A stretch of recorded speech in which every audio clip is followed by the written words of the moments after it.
Novembro chegou, estamos no final do ano de 2024 e é muito comum que no final do ano nós fiquemos mais reflexivos com a nossa vida. O mês de novembro é um mês muito importante para mim, especificamente falando, porque é o mês do meu aniversário e porque há 2 anos atrás eu sofri um acidente onde eu renasci. É assim que eu significo esse fato. E a partir desse acontecimento, eu ressignifiquei a minha vida em vários sentidos e eu chamo isso de espiritualidade. Para gravar comigo o episódio Espiritualidade com Propósito, eu tenho aqui um homem a quem admiro muito e que, além de ser um líder religioso, ele é padre. Ele é uma das pessoas mais espiritualizadas que eu conheço. Com muita honra, muito prazer, Iraildo Brito. Andréia, Bem-vindo ao Luz em Cena e muito obrigada por muito estar. obrigado a você e uma satisfação enorme estar aqui. Emocionado também por esse nosso encontro. Eu acho, não, eu tenho certeza que seu nome, seu sobrenome é delicadeza. Além de ser luz, né? É delicadeza. Você é uma pessoa muito delicada. Então, para começar esse programa bem, assim como você está dando esses motivos tão especiais, né, de renascimento, seu aniversário, novembro, final do ano. Então, a primeira coisa que eu quero dizer para você é que é uma alegria estar aqui com você, esse encontro nosso, encontro de conterrâneos, encontro de almas, encontro de nosso chão sagrado. E eu fico muito à vontade nesse sentido, porque nós estamos em casa, viu? Muito obrigado pelo convite e pela oportunidade desse momento do nosso encontro e esperamos que seja realmente de um bom proveito para nós e para quem nos acompanha. Obrigada, já está sendo. A primeira coisa que eu quero pedir, por gentileza, é que você se apresente para eles. Quem é o Iraildo Brito, além de líder religioso, além de padre? Quem é Ok. você, Iraildo? O que Eu você sou, faz? eu sou um sertanejo. Eu gosto muito de dizer que eu sou do sertão, porque, como diz o Guimarães Rosa, o sertão é dentro da Dentro gente. da gente. E eu nasci no interior do Ceará, na identidade, né, tá Iguatu, porque na época nós pertencíamos ao município de Iguatu, que fica no centro-sul do estado do Ceará. Mas eu sou de uma tribo chamada Quixelô. E indo mais profundamente, eu sou do Angico, um lugarzinho sagrado, onde estão lá plantados, né, os nossos familiares, aqueles que amamos, os nossos pais. Eu nasci ali é a minha origem. Então, saindo da minha terra, que foi uma coisa que me deu muito trabalho, foi sair da minha terra, quando eu tive que sair, né, por uma questão de busca de sentido e de busca de algo mais. Mas é sempre uma poda, né? A gente sofre quando tem que deixar a terra da gente. Sim. Mas essa é interessante que quanto mais tempo você está distante do sertão e do seu chãozinho sagrado, mais ele está presente dentro de você. Então eu vim para São Paulo, já está com mais de 25 anos. E eu fiquei entre São Paulo, Caxias do Sul, no Rio Grande do Sul, e Belo Horizonte, que foi o período da minha formação. Eu me formei em jornalismo, minha primeira graduação foi em jornalismo, em Caxias do Sul, no Rio Grande do Sul. Depois eu fiz graduação em filosofia. Terminadas as duas graduações, eu fiz mestrado em letras. Quando eu terminei o mestrado em letras, eu fui para Belo Horizonte de novo e fiz teologia. Então aí já tinha 3 graduações e um mestrado. Aí, terminada a teologia, fui ordenado na minha terrinha, que foi uma festa maravilhosa. Eu queria dizer que no dia da minha ordenação, lá no Iguatu, nós distribuímos sementes de ipês. Eu Nossa, que espero que lindo! alguém tenha plantado os ipês. Nós distribuímos saquinhos e saquinhos com sementes de ipê IPs no dia da minha ordenação. Então, foi em 2012, quando eu me ordenei, que é um marco fundamental na minha história, que foi quando eu me tornei padre. Terminado esse período, eu vim para São Paulo e aqui continuei a minha missão, né? Nós chamamos nosso trabalho, eu sou de uma instituição que trabalha com comunicação, então, por isso, minha primeira graduação é jornalismo. E vindo aqui para São Paulo, em todo lugar onde eu estava, Caxias do Sul, Belo Horizonte, eu já trabalhava nesse campo. E aqui, quando eu cheguei em São Paulo, fui diretamente trabalhar na nossa faculdade, Faculdade Paulus, de Comunicação. Uhum. E ali também comecei o doutorado. Isso, em 2018, eu terminei o doutorado na PUC, o doutorado em Comunicação e Semiótica. Aí eu sou essa pessoa. Acima de tudo, é tudo isso. eu prezo, para além desses títulos que eu falei, que eu nem gosto muito de falar, Uhum. eu sou alguém que todo dia está querendo crescer um pouquinho mais na humanidade, na espiritualidade e me humanizando, conhecendo pessoas que agreguem. E nesse sentido, o mais importante da vida é realmente a gente ter sentido naquilo que faz. E eu sou muito feliz nesse movimento todo que Deus permitiu que eu assumisse na minha vida. Ai, que lindo. E a minha primeira pergunta mais específica, você já começou a responder, que é quando foi o seu encontro, como se deu o encontro com a espiritualidade, mas a ramificação religiosa. Uhum. Quando foi que você descobriu essa vocação? Como foi? Olha, nós somos de uma terra, o Ceará pelo menos a nossa região, e o Ceará como um todo é muito religioso. Eu vou usar até uma palavra que é bem nesse sentido mesmo. Para além do religioso, é uma terra muito mística. Demais. Há uma mística. Então, o começo, a gente não sabe muito, porque tudo é muito... A espiritualidade é muito espontânea. Mas eu tenho um momento em que despertou em mim essa coisa, eu vou ser padre. Tá? Você sabe que no Ceará e na nossa terrinha lá, as novenas do mês de maio, pelo menos no nosso tempo, era o mês inteiro. A gente se reunia nos terreiros das casas para rezar. Depois, tomar chá de cidreira adoçado com rapadura. Isso tudo foi criando em mim. Que delícia. Porque você está sentindo o gosto do chá de cidreira com rapadura. Tô. Foi criando em mim um movimento de gostar das coisas da igreja, né? Então, a espiritualidade vai nascendo, para mim foi assim, dessa coisa mesmo bem natural, da nossa casa, o jeito dos nossos pais viverem a fé. Mamãe e meu pai sempre foram muito religiosos, sem serem muito de igreja. Religiosos sem serem muito de igreja. Então, as promessas que mamãe fazia, explicando um pouquinho aqui o que é promessa. Por exemplo, havia uma seca e possivelmente a colheita ia ser muito fraca. Então, eu vou contar uma das promessas que mamãe fez. Se esse ano a nossa roça der 9 cargas de milho, eu mando celebrar 9 noites de novenas para São Francisco das Chagas do Canindé. Então você vai ouvindo isso e você vai se alimentando desse espírito que é muito espontâneo e natural. E quando eu comecei a participar mesmo firmemente dessas coisas da igreja, eu via que tinha algo ainda maior, algo maior. E foi quando eu pensei em ser padre. E tem uma figura que eu gostaria de destacar, são duas. A Verônica, inclusive é um nome bíblico, já está no céu. Eu tinha muita vergonha de dizer essa coisa de que eu iria ser padre, porque nós não temos muito essa tradição, né? As nossas famílias não têm. Era algo totalmente novo. Totalmente novo. Então, em casa eu tinha um pouco de vergonha. Mas um dia, e é que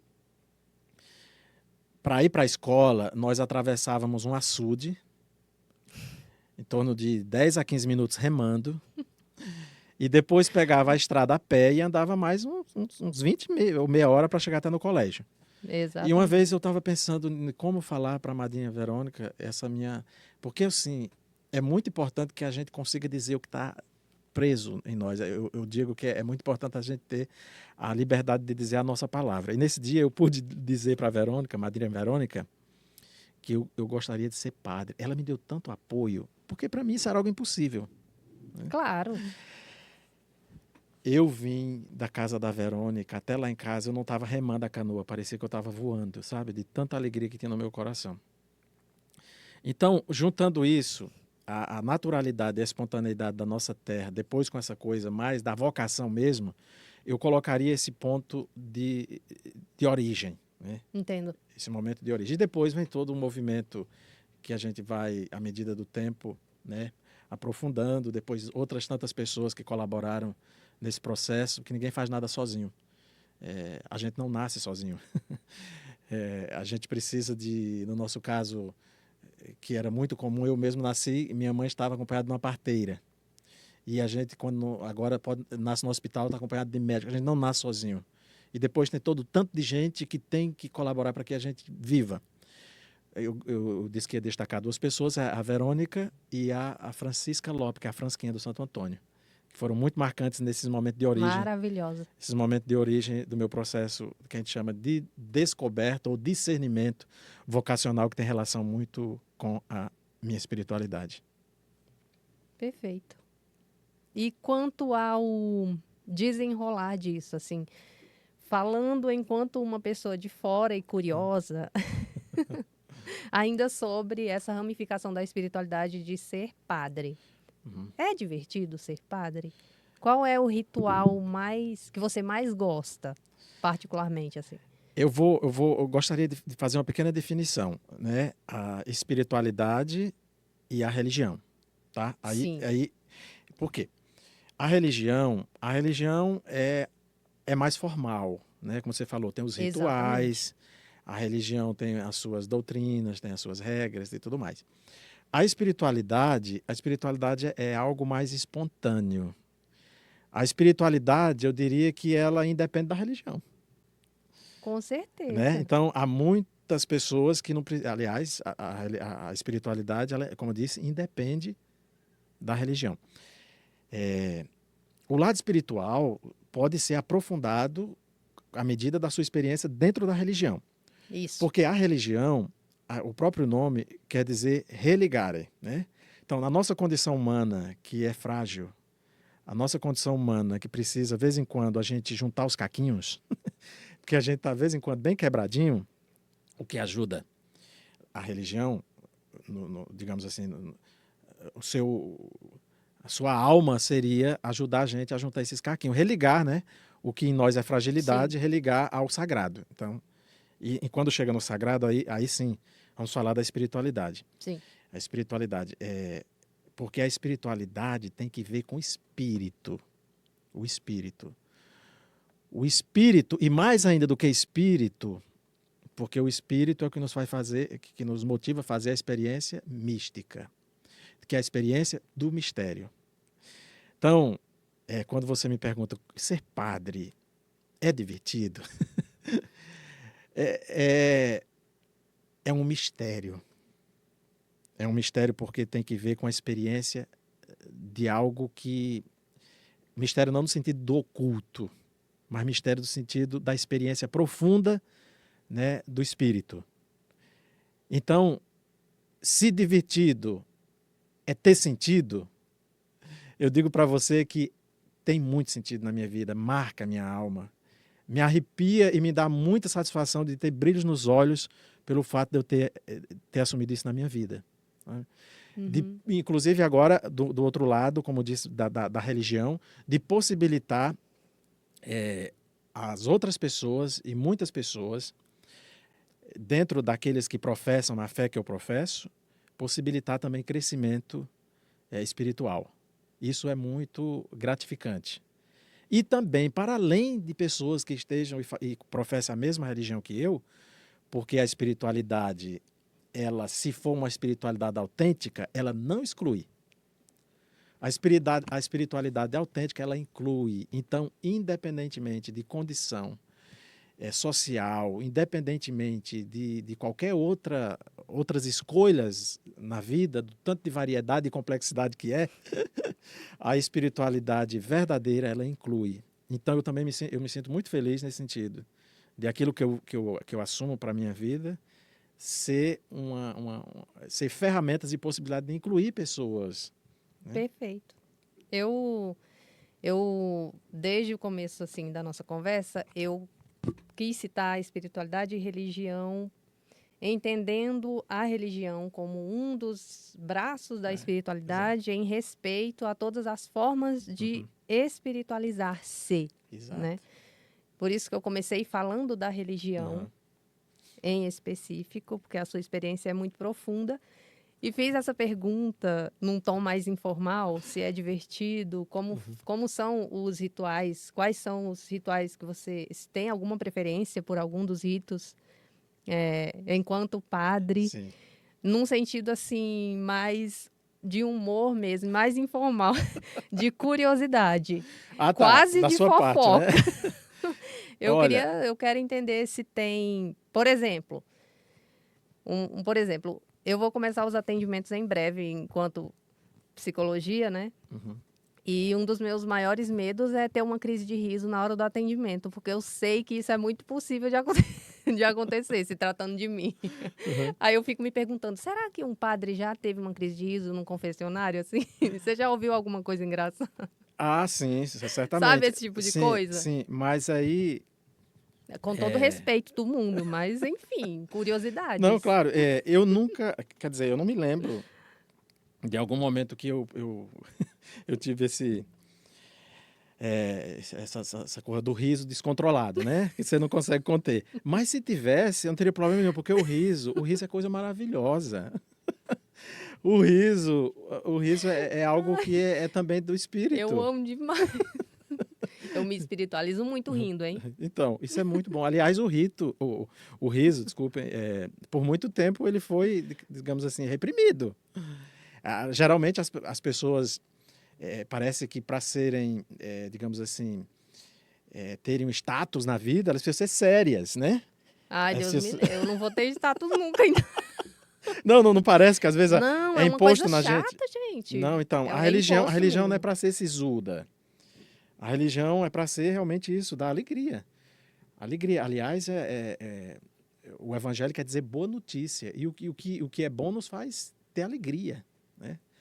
Então, você falou dos ritos. Os ritos. A própria palavra rito, de certo modo, é muito, digamos assim, tem uma certa frieza, tem uma certa formalidade, tem uma certa. Não caberia riso, né? Digamos assim. Então, E digamos assim, o rito, porque o rito ele é litúrgico, né? A liturgia, né? A liturgia que vamos dizer, a missa. A missa, no meu caso, que pode ser um outro, numa outra profissão de fé, pode ter um nome, outro nome para um culto religioso, né? é claro. No caso aqui, a missa. Uhum. A missa, no ritual da missa, e como diz a nossa querida poetisa Adélia Prado, a missa é um poema. A missa é um poema. Então, veja que poema maravilhoso para a gente declamar. Eu, quando celebro, para mim, eu estou declamando um poema, o do Nossa, que mais, lindo isso. um poema que não tem outro igual, porque ele foi, essa composição é perfeita. Isso é muito Então, profundo. isso é muito também místico. Uhum. A missa é um poema. E de todas as partes da missa, porque é um ritual que tem várias partes, eu gostaria de destacar que é no momento da consagração, e a gente parte o pão, já bem pertinho do momento da comunhão. O padre parte o pão e tem um movimento de quebrar mesmo. E esse momento é o momento em que Jesus se quebra de amor por nós. E ele é muito sutil, esse gesto, porque é ali o padre, enquanto a Assembleia já está num outro movimento. Mas aí tem o tal crack do pão se quebrando, que o pão o que é? O pão é o amor. O pão é o sentido, o pão é o que nos alimenta em toda a complexidade da nossa vida e, nesse sentido, sobretudo, nos alimenta espiritualmente.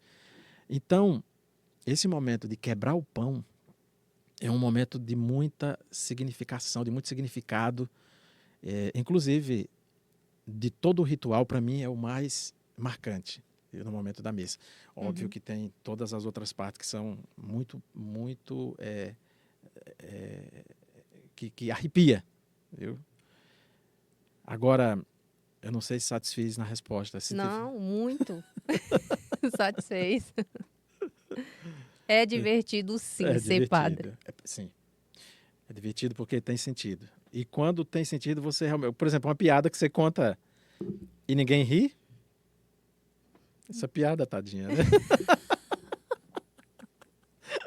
Tem que ter sentido, né? Infelizmente, não chegou em ninguém, Não. então não tem muito sentido. Né? E mais um pouquinho, né? Porque você falou do ritual e do riso, né? É muito importante que todos os movimentos da nossa vida sejam movimentos que tenham sentido, porque a nossa vida ela é breve. Imagina a gente perder o tempo da gente com aquilo que não dá sentido. E sabe que a maioria do nosso tempo, geralmente, a gente gasta com aquilo que não é tanto sentido, né? Eu gosto de uma frase do Antônio Cândido, nosso Antônio Cândido, grande crítico literário. Ele dizia assim, as pessoas às vezes dizem que tempo é dinheiro. Tempo é o tecido da vida, é o tecido da vida. O tempo é o tecido da vida. Então, aí está o sentido mesmo que você me pergunta do rito, marcar profundamente a nossa alma. Não é porque quando você compra um tênis, você está entregando um tecido da sua vida que você gastou outra hora trabalhando, suando e assim por diante. Tudo que a gente vai fazendo na vida é uma devolução daquilo que nós fomos gastando com a vida. Então, é o tecido da vida. O tempo é o tecido da vida. É muito mais do que o dinheiro. Você está falando muito sobre sentido. E isso está fazendo muito sentido para mim nesse momento da minha vida. Que bom, Andréia. A minha base é católica. Eu nasci numa família católica. A mãe é uma pessoa, você conhece, ela é uma pessoa de muita fé. E ela foi me passando os valores católicos. Eu lembro ela me ensinando a rezar no pé da minha rede, as orações principais. E a partir de um determinado momento, quando eu fui tomando consciência de quem eu sou, estudando mais, tomando consciência do mundo e de toda a diversidade nesse sentido, eu fui me autoconhecendo e me descobrindo enquanto espiritualidade. E os meus caminhos enveredaram por outros rios. Hoje, eu posso te dizer que eu me espiritualizo na natureza. Eu sinto o divino na natureza, na arte e nos afetos. Se eu fosse te dizer qual é a minha religião é o amor. É a melhor religião que há. Aliás, todas as religiões deveriam, né? Quer dizer, no ponto de partida de toda religião é o amor, mas nem sempre é, né? Mas deveria ser o amor.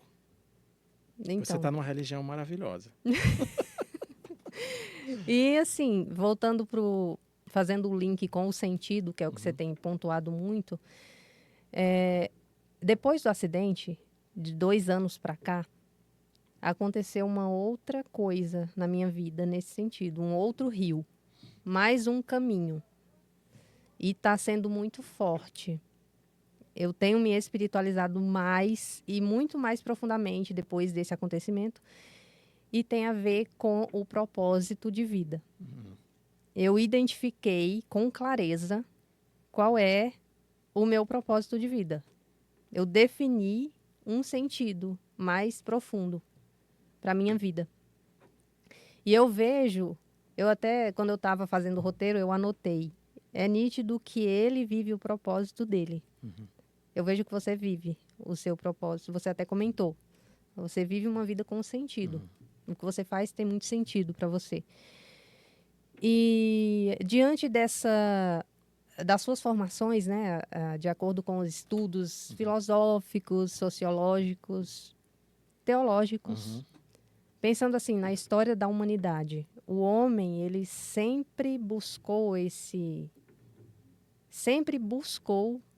significado e sentido, Sempre, pensando em Andréia, todas as civilizações, todas as épocas. sempre. Olha, Isso é atemporal, né? é atemporal. Humanamente, antropologicamente falando, todos nós temos sede do sentido. E nesse caso, como nós estamos conversando, sede do sagrado.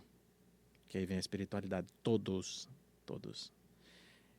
E agora, nos nossos tempos, há uma busca incansável pelo sagrado, independente da religião. Só que há também uma efervescência de religiões também, né? Mas desde a origem de tudo, nós procuramos o sentido em algo que transcende. Assim, que transcende essa nossa condição finita. Nós procuramos sempre, e isso é antropológico, isso independe de nacionalidade, isso é antropológico. Nós todos temos sede do infinito. E esse infinito nós podemos chamar de experiência do sagrado. Todos, em qualquer época da humanidade, desde quando a humanidade é a humanidade, ela procura o sentido, né? Porque o sentido, se for só aqui, nisso que é muito fugaz, a gente enlouquece. Então, há um buraco em nós que precisa ser preenchido, e a gente procura sim preencher esse vazio, esse vácuo em nós com a experiência do sagrado, espiritualmente falando. Sempre e sempre, Andréia. Ainda hoje, que nós vivemos em épocas que pareceria que nós estamos todos assim meio... Tá, tem pessoas que preferem serem chamadas, que preferem serem chamadas de ateias, não creem em nada. Mas mesmo assim elas procuram algo, né, para transcender. Né? Sim. Mesmo assim procuram algo Mesmo para que transcender. seja o Eu sei que sim. ceticismo para significar esse espaço de tempo entre o nascimento e a morte. Assim. Essa nossa travessia, eu gosto da palavra travessia. Eu amo. A palavra travessia ela é tão Amo essa poética. palavra. E veja bem, como diz Guimarães Rosa no conto A Terceira Margem do Rio, isso que você pergunta para mim sobre a experiência do sentido, tem relação com isso aqui. Ó. Todos nós estamos numa travessia, que é essa existência aqui. É uma travessia. E todo dia nós estamos atravessando para a terceira margem. Essa terceira margem, ela é o mistério. Ela é a experiência que nós podemos chamar a experiência do sagrado, a experiência transcendental, a experiência que transcende tudo isso aqui. E nós vamos fazendo essa travessia, já experimentando aquilo que seria depois, que no nosso caso a gente chama de céu. O céu já está na travessia, é o já. Na experiência que eu vivo hoje, mesmo na minha rotina, e tudo mais que a vida impõe, aqui já é um pedacinho da terceira margem que nós alcançaremos um dia. Que seria, no nosso caso, o céu, o paraíso, mas já é algo agora. O que nós chamamos de já e ainda não.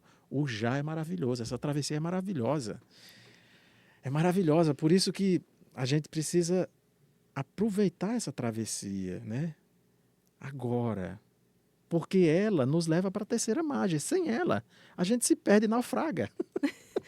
Eu acredito muito, partindo do que eu tenho experimentado, do que eu tenho estudado sobre propósito de vida, que esse maravilhoso que você diz com açúcar na boca vem do fato de você viver uma vida com sentido.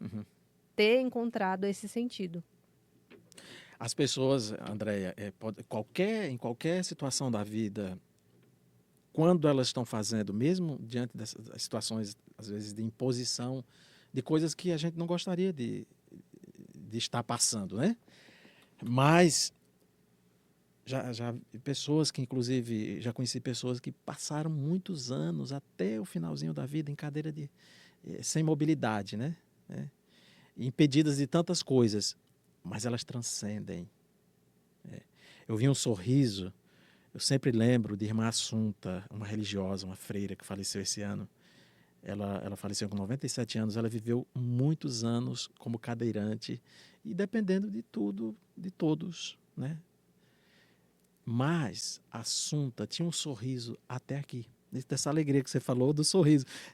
É divertido o rito. Está aqui. O divertido está no sorriso de Assunta que vinha até aqui, mesmo cheia de dificuldades. Isso não é fácil. Isso Não é. depende muito da experiência Claro. que cada um faz da busca do sentido. Que não é também para a gente julgar ninguém, né? Ninguém. A gente não pode julgar. Mas cada um tem a sua experiência que transcende isso tudo, que às vezes é sofrimento, é dor, né? Nossa vida é marcada por muito sofrimento, muita dor e assim por diante. E é muito bonito falar sobre isso e conscientizar as pessoas sobre isso. Que missão linda, né? Eu quero falar sobre isso o resto da vida. E os meios de comunicação, você como alguém da comunicação, ajudam a quem quer transmitir esse tipo de mensagem. E você citou também o fato da nossa sociedade atual estar nessa busca, assim, desesperadamente pelo sentido, e tá mesmo. E eu andei lendo, para a gente conversar aqui, e a OMS, a partir da década de 80, incluiu a espiritualidade no conceito multidimensional de saúde. O que é maravilhoso, assim, no sentido de aproximar um pouco também, assim, ciência com os benefícios de uma vida espiritual bem desenvolvida. Os estudos são muitos. Eu fiquei muito feliz quando eu li. Eu peguei até a definição de espiritualidade pela OMS, eu vou ler para a gente. Eles dizem o seguinte, que espiritualidade é o conjunto de todas as emoções e convicções da natureza não material, com a suposição de que há mais no viver do que pode ser percebido ou plenamente compreendido, remetendo a questões como o significado e o sentido da vida, não se limitando a qualquer tipo específico de crença ou prática religiosa. Exatamente. Eu fiquei contente de ver como essa mensagem está chegando nesses lugares também da ciência, que sempre houve um muro ali e esse muro está ruindo. Eu li até essa frase, o muro está ruindo. É fantástico. Andréia, aí isso da espiritualidade, inclusive, no outro momento, quando nós estávamos conversando aqui, você falou dos passarinhos. Nossa experiência de origem, de infância, por exemplo, tem muito a presença, pelo menos para mim, também para você, que nós somos do interior, ouvir os passarinhos, gostar de passarinhos. Eu sou apaixonada. Gostar da terra, brincar com a terra como nós brincávamos, brincar de fazer rocinha, carro, de brincar, como a gente era pobres e não tinha como comprar brinquedo bonito, a gente fazia de um tijolo um trator. Então, essa experiência com a terra, que é a experiência que a gente chama de experiência telúrica, isso vai alimentando na gente também uma força espiritual que vem da natureza. Sem dúvida. Você falou, minha religião... Eu não tenho dúvida. Então. A unidade. A unidade faz muito sentido para mim. Eu não vejo... Nós não somos separados, né? Segregados da natureza. Nós somos a própria natureza. Esquecemos um pouco disso depois das revoluções, né, industriais e a coisa da máquina e a contagem do tempo no relógio. A gente meio que se distanciou. Mas... O Manuel de Barros diz assim, eu fui aparelhado para gostar de passarinho. Gostar de passarinho, aliás, diz que agora até passarinhar é uma terapia. Você ir para um parque e ficar lá ouvindo os passarinhos, observando as cores dos passarinhos. E ouvindo a entonação. O Patativa do Assaré chamava de a orquestra dos passarinhos. Essa orquestra dos passarinhos, ela é revitalizante. Sem sombra de Fui dúvida. aparelhado para gostar de passarinho. Ele é lindo. Tem um vídeo que ele diz que para a gente sentir a poesia, a gente tem que desaprender. Desaprender. Vá Como criança. desaprender. E eu entendo exatamente. É uma coisa muito similar, que é o quê? A gente tirar essas camadas do que o social nos impregna, né? E ir para o núcleo, para a natureza, para o natural do homem. Na espontaneidade. Desaprender. Como uma criança. Desaprender. Isso. Como uma criança. Aliás, as crianças são muito cheias de poemas. Até quando elas começam a falar, já começam a ser poéticas. Muito. Porque elas são livres. Até o momento em que os códigos que nós vamos impondo, né, aí vai tirando o riso, vai tirando a graça, vai tirando a espontaneidade. Mas por isso que isso aí é coisa de desaprender e ser como criança. Perfeito. Por que os animais gostam tanto de criancinhas? Né? Todos os animais gostam das criancinhas, que são espontâneas. Elas estão em unidade ali, né? Eu trabalho há 2 anos com crianças e um show de humanidade, de aprendizado, de resgate da espontaneidade, dessa coisa natural. É incrível. Recomendo para todo mundo. Pelo menos um mês na sua vida você tira e vai trabalhar com criança. Somente com aquelas que mais precisam. Né? Eu estava refletindo, eu convidei você, não só... Eu acho que ser padre é um detalhe na tua espiritualidade, porque eu vejo em você uma das pessoas mais espiritualizadas que eu conheço. Obrigado pela percepção, Humano, Deus ajude. Você é humano, você é humilde, você é empático, você é uma alma linda você é uma alma de quem eu falo para outras pessoas. Obrigado. Eu tenho muita honra em poder chamar você de amigo. Você me visitou no hospital quando eu estava... Eu não lembro, só para você ter noção, não lembro da sua visita. Não estava bem o suficiente. Nós conversamos, mas eu não me lembro. Mas tem uma outra memória dentro de mim que guarda isso para sempre, porque isso me diz que você é meu amigo. Eu quero agradecer por você ter ido me visitar também. É isso, Andréia. Obrigado, agradeço por essas palavras, mas a visita é bem algo que a gente faz sem esperar nada em troca. É uma visita. Mas você sabe que nesses momentos a gente não esquece quem estava. É marcante. Você sabe. Porque é afeto. O afeto é o que marca a alma. Então a gente não esquece. E aqui o sentido dos afetos, tanto os afetos positivos quanto os negativos. Os afetos, por isso, essas coisas dos traumas em pessoas, quando o afeto é negativo, é tão trágico, né? Então, o afeto, ele é um toque na alma e fica marcado. É um toque que fica. Que fica. E é bonito quando esse toque é bom, né? É maravilhoso. Esse encontro de almas ficam marcados, né? E o que eu quero dizer com isso, além de agradecer, é a respeito da tua religiosidade, como você experimenta o divino dentro da religião, e a forma como eu experimento o divino dentro da natureza e da arte. E isso não é, a nossa diferença de percepção, não é um empecilho para uma conversa como essa. Exatamente. Muito pelo contrário.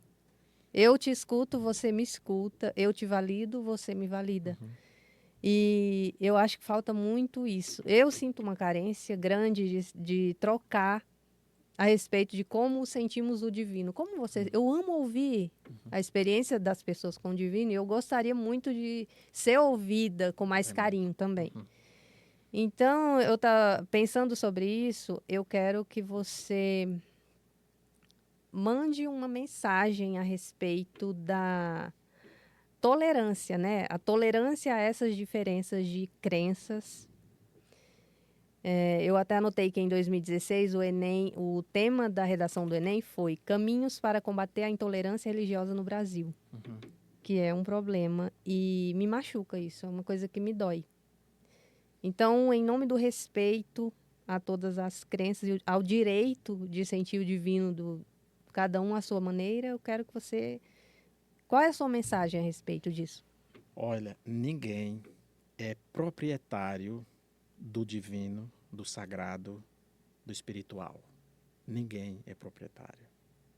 O grande problema da intolerância é que pessoas se né, proclamam donos de Deus e o outro, que tem uma outra experiência, não vale.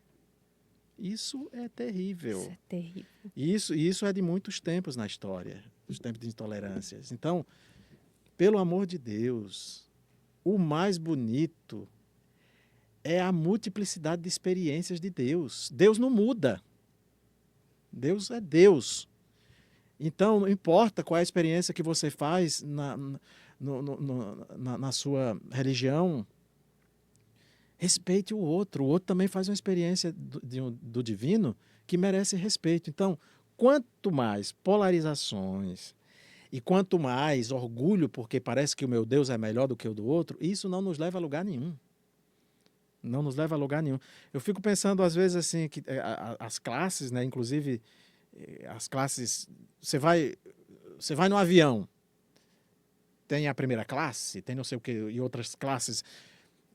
A experiência do sagrado não tem isso.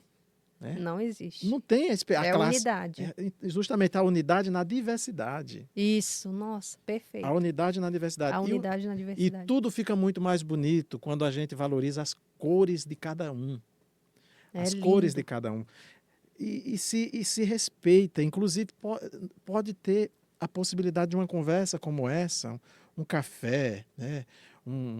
Porque o céu, a imagem mais bonita do céu é um banquete.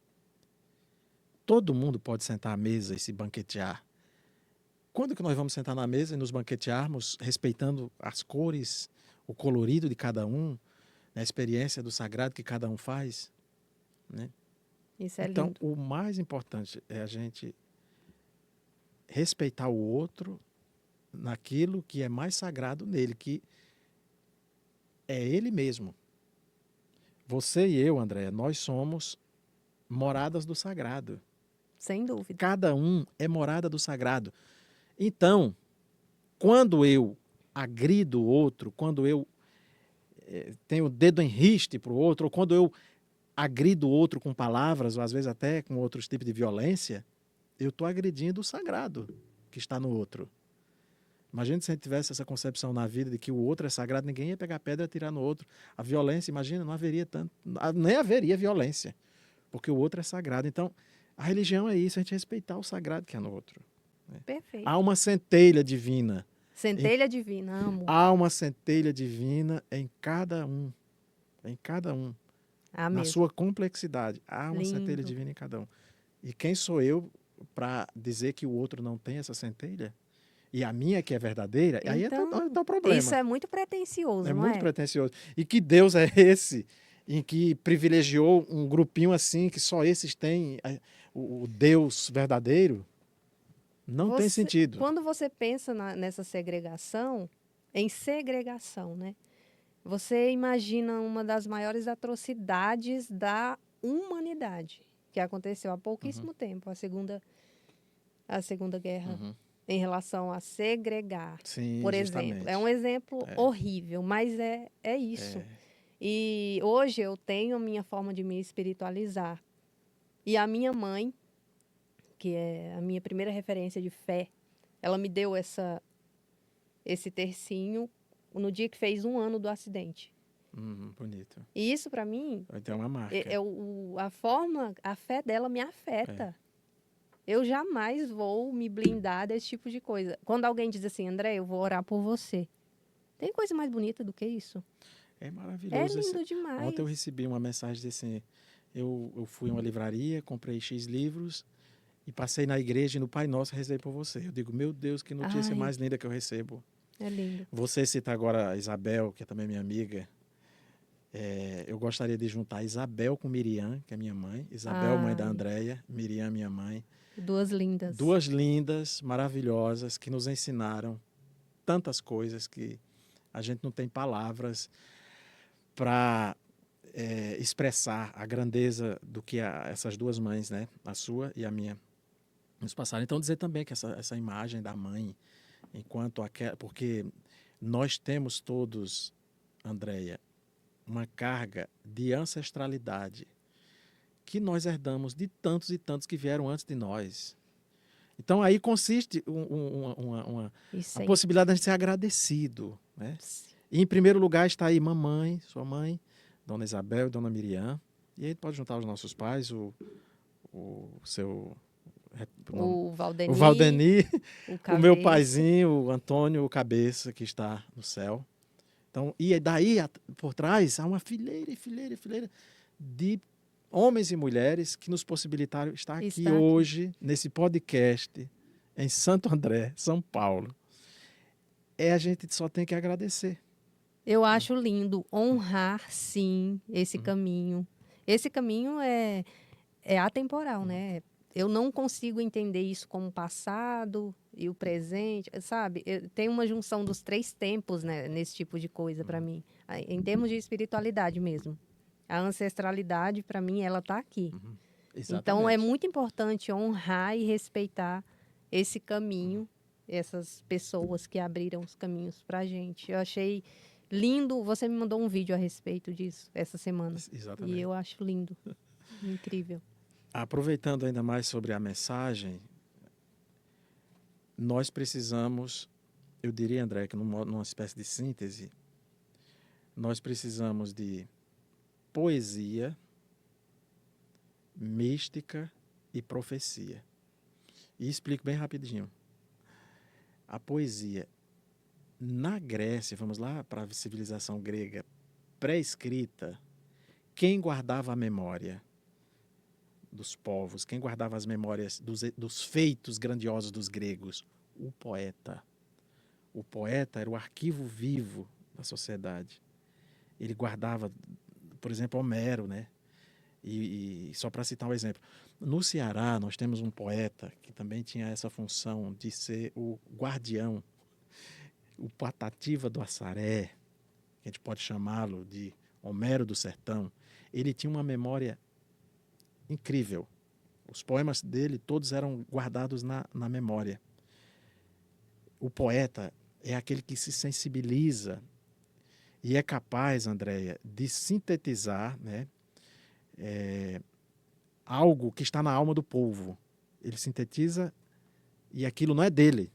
Aquilo é propriedade do comum, da comunidade. Então, Homero, em outros tempos bem antigos na Grécia, é o poeta. E a gente vindo para o Brasil, vamos deixar o Patativa do Assaré, o Manuel de Barros, e assim a gente pode ir citando um tanto de outros poetas que são capazes de sintetizar a grandeza de um povo. Nosso país é maravilhoso. Então precisa de poesia, de valorização dos poetas. Né? André é uma poetisa. Valorizar esses dons nas nossas casas, né? De quem tem sensibilidade. Todos nós somos poetas, de algum modo. Todos nós. Então, poesia. A gente precisa de poesia, André. É muito importante. Disse o poeta.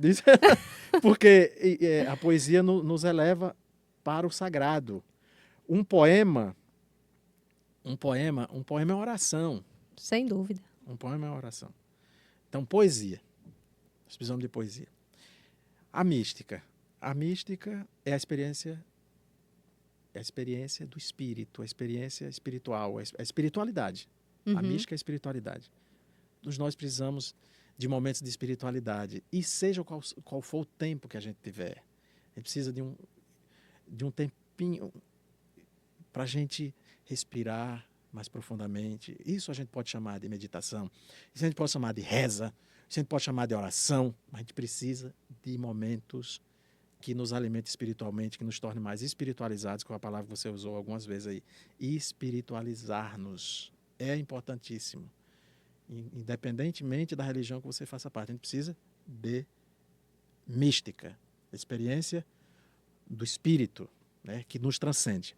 E profecia. Profecia é o senso crítico. Precisa de pensamento. Você citou a Alemanha do tempo do nazismo. O que causou tudo aquilo? Foi falta de pensamento.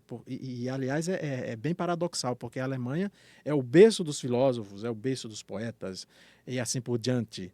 Mas se deixou levar por um tipo de pensamento medíocre, que é o grande risco.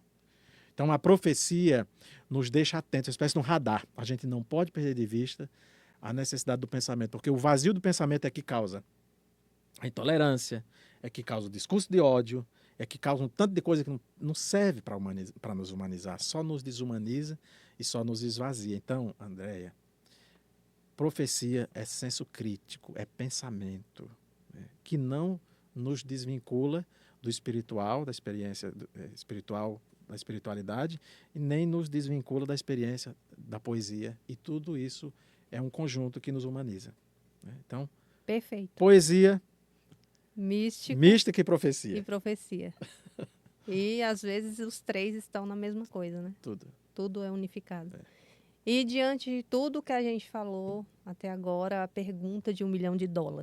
Qual é o propósito da espiritualidade?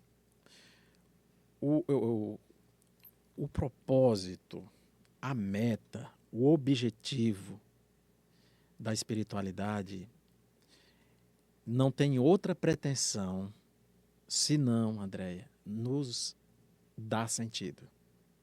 O propósito da espiritualidade é nos proporcionar, se isso é redundante, é nos possibilitar o sentido existencial.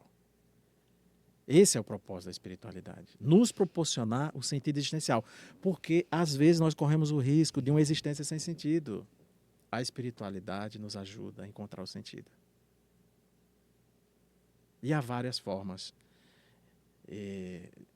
Até ouvindo um canto de um passarinho, ouvindo o barulho do vento. O barulho não, é o balançar do vento nas árvores, apreciando a lua, né, o nascer e o pôr do sol.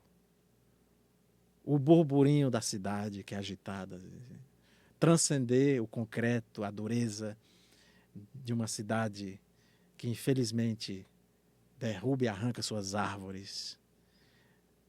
Transcender, e aqui exige a profecia de gritar contra quem vive e incentiva sistemas que não respeitam a natureza, no Perfeito. sentido total.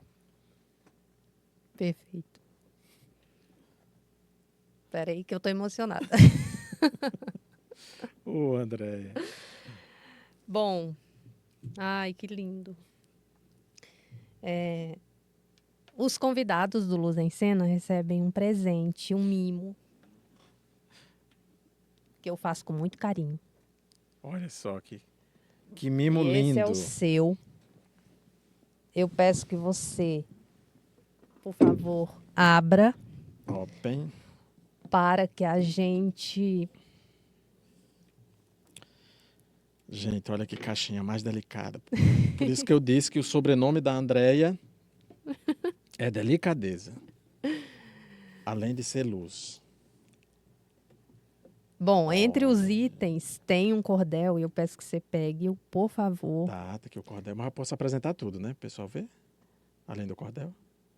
Se você quiser, mas... Não, vamos mostrar. A caneca Aqui tá um tem pouquinho presa. Não Pode, tem problema. pode puxar se quiser. Ó, tá Isso. aqui, olha, gente. Uma caneca linda. Vida com propósito. E uma mensagem. Uma carta de Tá aqui, amor. uma cartinha que é de amor, então eu vou ler depois. E um marca-página para você ler. Obrigado. Obrigado pela delicadeza. Agora eu abro. Imagina. Ó, gente, que... Esse é o cordel Vida com Vida com Propósito. É o meu primeiro sem coautoria. Amo muito. Muito E a bonito, minha muito bonito. proposta, o que eu trouxe, é o seguinte. Gente, só um detalhe. O Iraildo, ele é poeta, além de tudo isso. Ele escreve poesia, já fizemos projetos juntos, né? O Poetas de Versos, obrigada por ter feito parte. E a minha proposta é que eu leia um textinho seu, eu recite, e você um meu. Tomei a liberdade de ir até a sua página do seu Instagram e eu encontrei um mini poema que eu já tinha lido e me comoveu muito quando eu li. Eu vou ler e depois eu comento. Eu vou meu- ler primeiro. E aqui qual você vai indicar o que eu vou.